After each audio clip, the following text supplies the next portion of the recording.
आज पुनर्रग्रे प्रवक्षा वह भद्रशिला नदी के किनारे अपने पति उल्कामुख राजा के साथ सत्यनारायण का पूजन कर रही थी। इसी समय साधु नाम का एक वैश्य व्यापार के लिए नाव पर बहुत सा धन लादे हुए उस स्थान पर आया और नौका को नदी के तट पर खड़ी करके बनिया ने राजा के समीप जाकर देखा कि राजा अपनी स्त्री सहित सत्यनारायण का पूजन कर रहे हैं। उसने राजा से विनय पूर्वक पूछा कि हे राजन, आप प्रेम पूर्वक उसका किसका पूजन कर रहे हैं और किस लिए कर रहे हैं? आप विस्तार से कहिए, मैं सुनना चाहता हूँ। राजा बोले, हे साध, मैं सत्यनारायण स्वामी का पूजन कर रहा हूँ बंधुओं के सहित। इस पूजन का अर्थ है कि मेरे पास राज संपदा सब कुछ है, परंतु पुत्र नहीं। पुत्र की ही इच्छा के लिए यह पूजन मैं, क्योंकि इसलिए हे साध, क्योंकि पति बिन सूनी मार्ग, पुत्र बिन है घर सूना, दो मुक्त के मार्ग, दो बिन है दुख दूना। इसलिए हे साध, भगवान का व्रत ही इस दुख से मुक्त कर सकता है। इस व्रत के प्रताप से वंशहीन सुत पाए, निर्धन धन पावे तथा रंग कराव हो जाए। राजा के वचन को सुनकर साधु बनिया आदर पूर्वक बोला, हे राजन, आप इस व्रत की संपूर्ण विधि कहने की कृपा कीजिए। मैं भी इस व्रत को करूंगा, क्योंकि मेरे भी कोई संतान नहीं है, इसलिए मैं भी इस व्रत को निश्चय ही करूंगा। इस प्रकार बनिया की बात सुनकर राजा ने सब विधि जैसा कि पूर्व कथित है उसने कहा। साधु वैश्य राजा से सब विधि सुनकर व्यापार से निवृत्त हो आनंद पूर्वक अपने घर आया। साधु ने घर पर आकर अपनी स्त्री से कहा, हे प्रिय, पुत्र देने वाला एक व्रत मैं उल्का मुख राजा के मुख से सुनकर आया हूँ, वह व्रत मैं अवश्य करूँगा। साथ की भार्या लीलावती अपने पति के वचन सुनकर बोली, हे नाथ, यह तो उत्तम विचार है, क्योंकि न विद्या समो बंधुर न व्याज समो रिपु न चापत्य समय स्नेही न च धर्मो दयापरः। हे स्वामी, कल प्रातः काल ही यह व्रत किया जाए। बनिया बोला, अभी व्यर्थ में क्यों धन नष्ट करोगी? जब संतान होगी तब पूजन किया जाएगा। इसके बाद स्त्री ने प्रश्न किया, क्या पुत्र से बढ़कर यह धन मूल्यवान है? बनिया ने उत्तर दिया कि टका धर्म टका कर्म टका ही परमम तपः तस्य देहे टका नास्ति हा टका टकटकायते।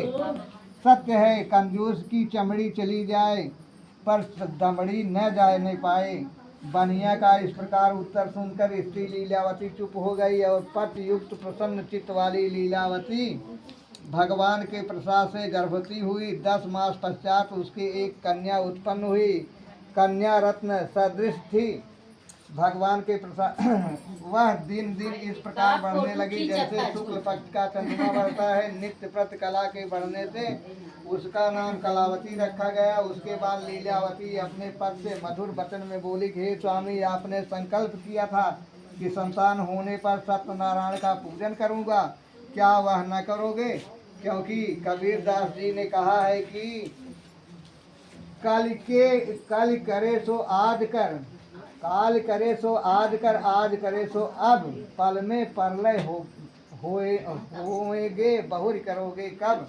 साधु ने कहा, हे प्रिय, इस कन्या की 12वीं 6वीं इत्यादि में बहुत धन खर्च हो चुका है, इसलिए कन्या के विवाह के समय यह व्रत करूंगा। इस प्रकार अपनी स्त्री से कहकर साधु वैश्य नगर में घूमने चला गया। भगवान की कृपा से कलावती कला बढ़ती हुई अल्पकाल में ही पिता के घर में सयानी हो गई। एक दिन साधु ने अपने सहेलियों के साथ घूमती हुई कलावती कन्या और मन की कन्या के योग्य हो गई है, अतः दूतों को बुलाकर कहा कि मेरी कन्या के लिए सुंदर श्रेष्ठ वर खोज कर ले आओ। साधु वैश्य की आज्ञा पाकर दूत लोग कांचन नगर को गए। उस नगर में दूतों ने एक वैश्य पुत्र को देखा जो सुंदर और शुभ गुणों से युक्त था। वह लड़का जात का कुलीन था। उसे लाकर दूत लोग बोले, हे स्वामी, यह बालक शिक्षित सुंदर और सुशील निरोगित भी यह वैश्य कुमार है। वंश कुलीन तथा धनवान अनेक सुशास्त्रन पे अधिकार है।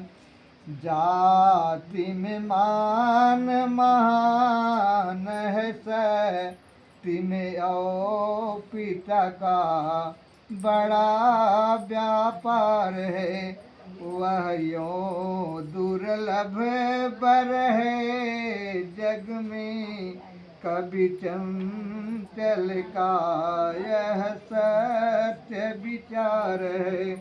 दूतों के मुख से यह वचन सुनकर साध बनिया ने अपनी कन्या का विवाह विधि विधान से उस वैश्य पुत्र के साथ कर दिया। कन्या के विवाह के समय भी दुर्भाग्यवश बनिया सत्यनारायण का उत्तम व्रत करना भूल गया।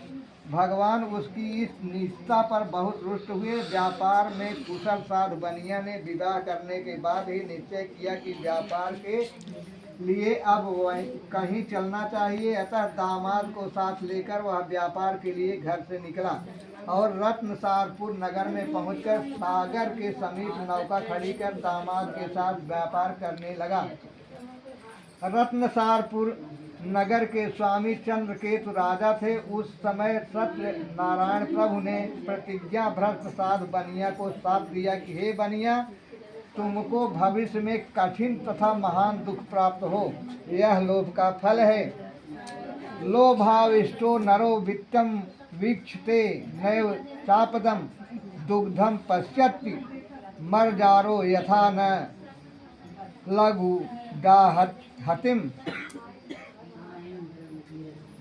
सच है, लोभी पर सब रुष्ट हो। देव पितृ भगवान पाता है यमलोक में वह न कभी सम्मान, वह न कभी सम्मान। सुनो कंजूस अयानो, दुख लहके यह लोक नरक को करे पयानो। चंचल भूतल भार कृपण मानव है जो भी, निश्चय रौरव नरक अंत में पावे लोभी।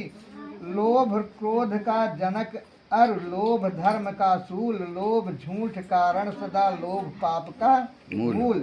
सत्यनारायण स्वामी ने बनिया को शाप देकर यह उपाय किया कि एक दिन दो चोर राजा का बहुत सा धन चुरा कर भागे और जहाँ पर साधु बनिया अपने दामाद के साथ सोया हुआ था वहाँ पहुँचे। चोरों के पीछे जाकर पीछे राजा के सिपाही भी लगे थे। सिपाहियों को देखकर चोर डर के कारण धन बनिया के पास रखकर तुरंत रफू चक्कर हो गए। सिपाहियों ने बनिया के निकट पहुंचकर देखा कि राजा का समस्त धन रखा हुआ है। अतः उन्हीं दोनों बनियों को चोर समझकर सिपाही लोग उन्हें बांध कर राजा के पास ले आए और हर्षपूर्वक सिपाहियों ने राजा से कहा, हे प्रभु, यही दोनों चोर हैं जो आपका धन लेकर भागे हुए थे।